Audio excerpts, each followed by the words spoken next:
Hi, Bob Kalishman here for Millennium, and today I think I have a few treats to you.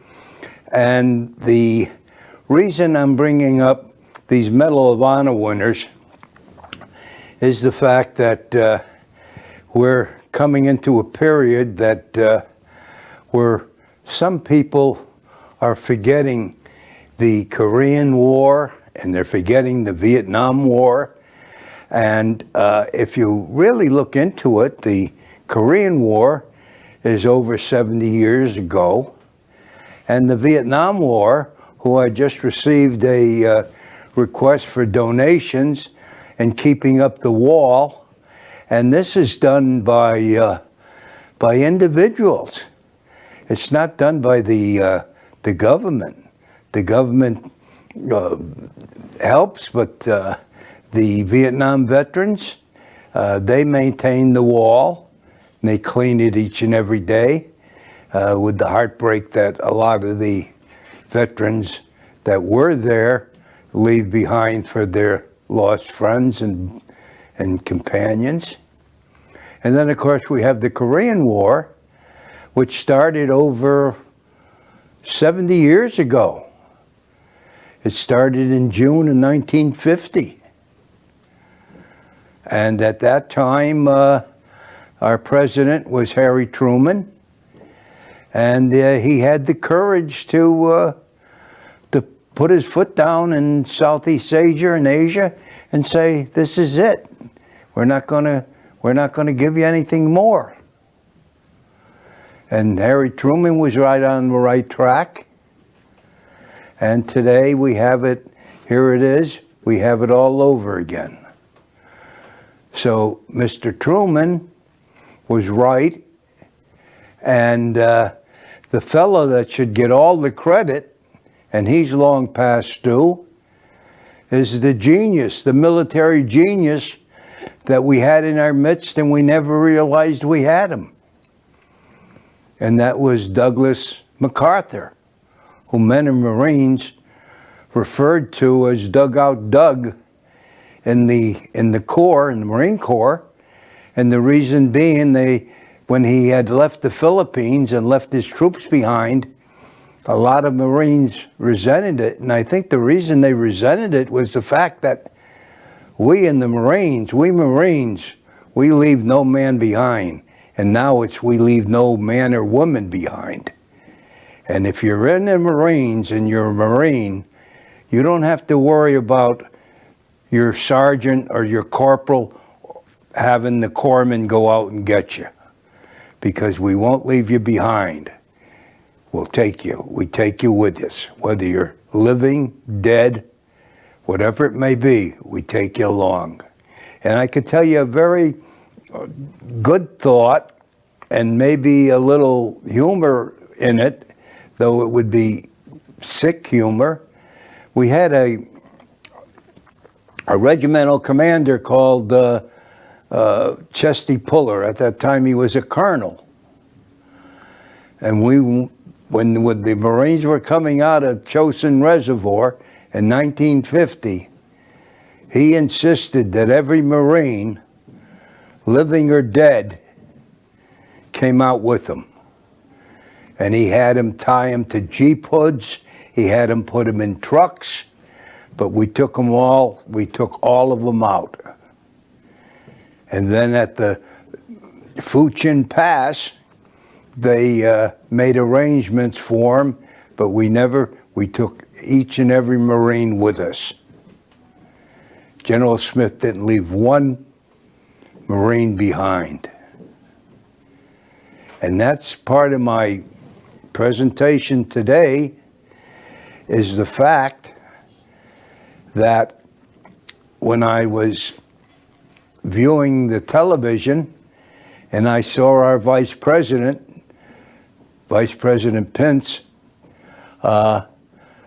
receive the 52 coffins in Barbers Point, Hawaii, where incidentally a big military cemetery is called the Punch Bowl, and he received 52 American flag draped boxes, coffins. And he gave the address, and it brought to mind a Marine sergeant who made the ultimate sacrifice in the Korean campaign. And what he did was he sacrificed his life to save his platoon. And it was in the Korean War, and every Marine receives what is known as the Korean Service Medal. And in the case for the engagement, you're awarded one, what we call battle star. And it's broken down into bronze, and then after 5, you receive a silver for your campaigns. And it's for the campaign in North Korea aggression. And that's one of the medals that Sergeant Johnson achieved. He also received the highest honor a Marine can receive, and that is called the United States Medal of Honor, Navy, that's issued to most Marines. And in most cases, it's been my experience that those Marines that receive the Medal of Honor, in many cases, it's posthumously, where they're awarded the medal after they're gone. So I like to more or less give you the biography of Sergeant Johnson, United States Marine Corps. And his name was Sergeant James Edmund Johnson, United States Marine Corps, deceased. Korean War, 1950, 1953. Medal of Honor recipient. Sergeant James E. Johnson, 25. At the time of his death, he was 25 years old, and he was serving in Korea. And today, 70 years later or so, he'd probably be alive, because with the more or less mortality table the way it is today, a lot of us are going to live a lot longer than what we did 30 or 40 or 50 years ago, or what our parents did. So Sergeant Johnson would be, 100, maybe 105. And he was posthumously awarded the nation's highest decoration for his heroic lone fight on 2 December 1960 to cover the withdrawal of his platoon during the bitter Chosin Reservoir campaign in Korea. And in December, the temperatures dropped to 30, 40 below zero in northern Korea, Manchuria, the Chosin. Everything was ice. And a lot of times when they came across the ice, they would shoot mortars, 2 back, 2 front, 2 side, and the Chinese soldiers would just go down into the water. Withdrawal of his platoon. When last seen by his comrades, he was wounded, but still engaging the enemy in close grenade, hand-to-hand combat.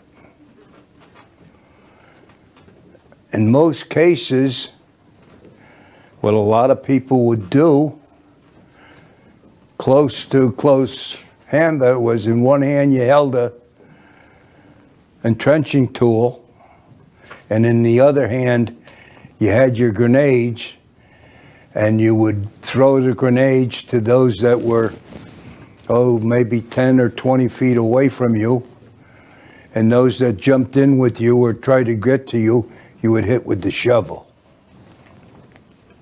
And that's what he was doing.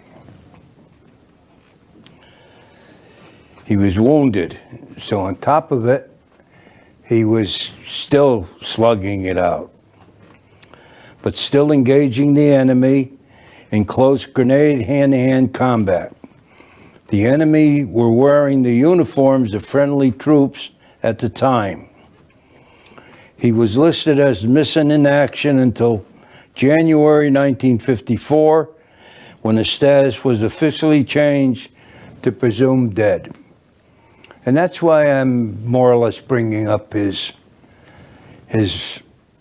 nomination and his commendation of Medal of Honor posthumously, is the fact that I was moved when I saw these 52 coffins being honored.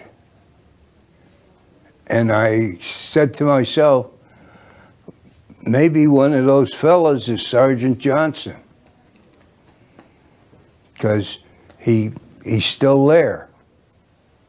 And hopefully one of these days, due to President Trump's honor and consideration and courtesy to missing Marines, he made an arrangement to bring those that are still there, to bring them back. And you have to realize a lot of them were in the north, and once they came out from Hungnam and were in Wonsan, and they boarded the ships, we went back, or they went back, and came into Busan. Some went to Japan, and they were all more or less re-outfitted, because all the equipment, radios, rifles, everything, was all left over or given to the South Koreans.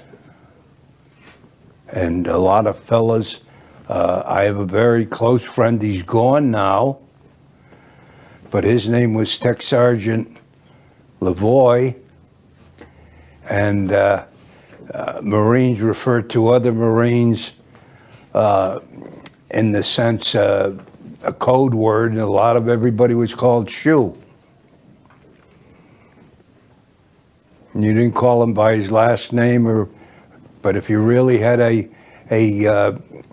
friendship, you called him Shoe. And some of the friendships were real good, long-lasting friendships. And Tech Sergeant Lavoie, who lived in Granby, retired from the Hartford Police Force, and then retired from the transportation system. He was, and we would talk about it, because when he was on the ship, he had his 21st birthday on the ships going to make the landings in Korea. He was 21. He had his 21st birthday, and we would talk about it. So this sergeant was there, and he's still there. They never found him. And in those cases, when they did find him, he wasn't given any honors. I'm certain the Chinese that came along and finally killed him just kicked him and threw him in some culvert, that when the spring came, he was washed away or whatever. And hopefully his dog tags and whatever's left to them, they'll bring back. And we'll have the honor of laying them to rest in Arlington. Because, in my opinion, all these Marines that come back should not be buried in the punch bowl in Hawaii. They should be buried with full military honors in Arlington Cemetery. And that's my feeling, and I certainly hope my representatives, federal, and my representatives, Senate and Congress, will see to it. Sergeant Johnson, a veteran of the Peleliu and Okinawa campaign in World War II, was the 7th Marine awarded the Medal of Honor in Korea. It's a good record. But not only had he gone through the hell of Peleliu and Okinawa, he went and maintained the civilian for a year or so, and then he turned around and re-enlisted in the Marine Corps.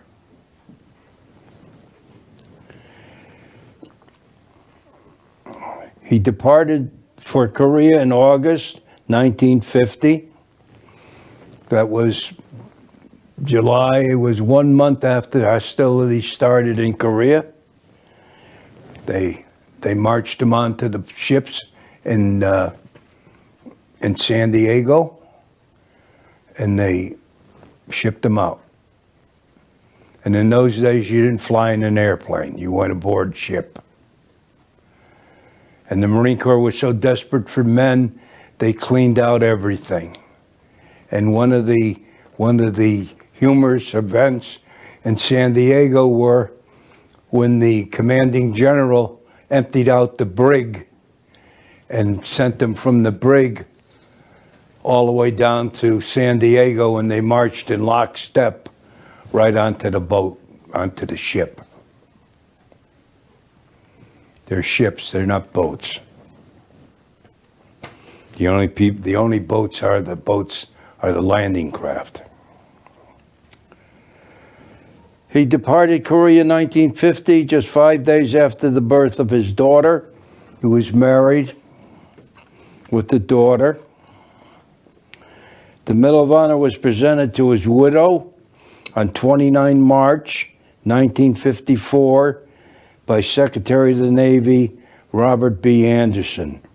Medal of Honor was presented in the same Pentagon ceremony to the families of Sergeant Daniel P. Matthew and Corporal Lee H. Phillips. Although Sergeant Johnson was serving with the provincial company of the 7th Marines, that's the 7th Marines were General Lutzenberger. He was head of the 7th. He was the 7th. The commanding general of the 1st Division Marine Corps was General Smith, and the regimental commanders were the 1st Regiment was Puller, General Puller. The commander of the 2nd Regiment was he was a colonel. They were bird colonels, but Colonel Murray was he was a light colonel, lieutenant colonel, and he was in charge of the 5th Marines. And the 7th Marines was colonel, but he's a General Lutzenberg. And hopefully we'll put up their pictures so you have an idea what they look like. Coming out, Lutzenberg was on the right. Murray was on the left, and that's how they came down. And their trek started. It started at Yamdanim, and I have a map right here. be able to. I just want to make sure I get these Korean names enunciated properly. And they're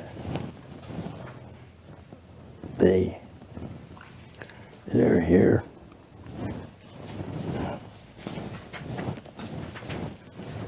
And I have them right here. It's just a matter of, here's the matter. This was the Chosin Reservoir, and they had come up, they had come onto they had made the landing at Inchon, and then they went inward to Yeopu Airport. It was the airport for Seoul, Korea. They took Seoul, which was house-to-house combat, and then they went up north, and they went up as far as the Manchurian border, and there's where the Chosin Reservoir is located, right between Manchuria and North Korea. And oddly enough, they were in two different flanks. There was Yondan-ni, where the 5th and the 7th Marines were, and then they came down to the Tokon Pass, and they met up at, the other elements came through Hundong, and they met up at Hagaru. The Marine Corps, or the Navy, had a hospital at Hagaru. And that was a nightmare, because all our wounded, all the Marine Corps wounded, were all killed by the Chinese when they came into Hagaru. They destroyed everything in the hospital, every human they killed. Then they came down to Tokari, and those were bridges and such, and I think you're familiar with that. They made a movie of it. And then at the Fochin Pass, they came in and they had to rebuild the bridge, the trestle, and they built an airstrip there. And they were geniuses, because to build an airfield there with 40-degree temperatures is quite a feat. And they also made a graveyard there, and they buried a lot of Marines. And we went back years later, and we took all those Marines out. And then they went down to Chinhungni, Sungdu, and they boarded the ships in Hungnam and Wonsan. And incidentally, in their benevolency, the Marine Corps, we took out something like 350,000 Koreans, where we put them on ships and we took them to the south. Because in the columns, the Koreans, we wouldn't let them into our column because of the Macarthurs that would come in and try to destroy it. But we would let them stay in the back or in the front, but we wouldn't bring them into our column. That we took them out. Now, I wish I had more time to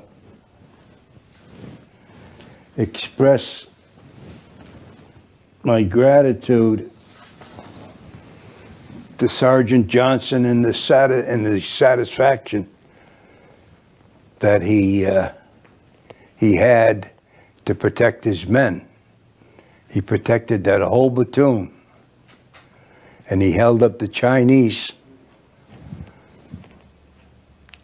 And the important thing to realize was they infiltrated with our uniforms, and A lot of people figured they were all right, and they weren't.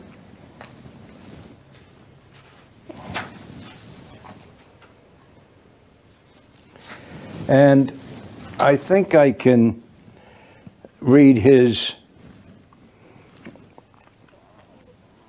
citation. Vastly outnumbered by a well-entrenched and clever concealed enemy force wearing the uniform of friendly troops and attacking his platoon open and unconcealed positions, Sergeant Johnson unhesitantly took charge of his platoon in the absence of the leader, exhibiting great personal valor in the face of heavy barrage of hostile fire. He coolly proceeded to move around among his men, shouting words of encouragement, inspiration, and skillfully directed their fire.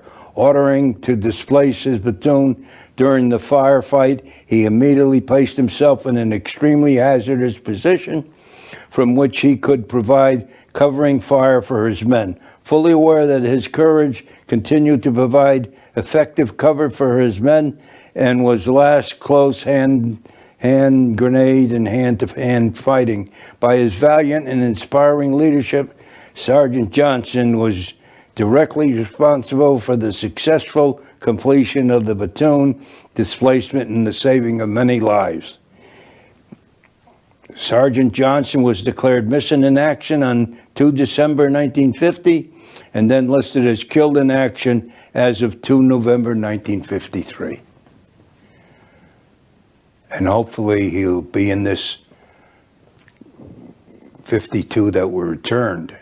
But if not, I certainly hope that they'll make a special effort to do the route of the 1st Marine Division and see if they recover his remains. Well, it looks like we'll be concluding, and I just want to thank each and every one of you. And just briefly, I would like to remind you briefly, I'm running for state representative, and I'm running for Simsbury 16th District, and I'll be on the ballot, and just look for my name below. It will be at the bottom line, in the vicinity of the bottom line. And it's very difficult for me, but being a Marine, I think I can hopefully handle it, and with your help and benevolency, you'll elect me to the State House to represent you and do a properly job. Because you can see higher taxes, we're dealing with what I call the know-nothing party. We have this Democratic leadership that sits on their hands and feels that they're entitled to run the state. And they've run a very, very poor ship. And it's time for a change. And I would appreciate it and be respectfully dedicated to Simsbury and you if you were to give me the honor of voting for me on the ballot. Robert Kalishman. And I thank you for inviting me or letting me come into your homes. God bless you.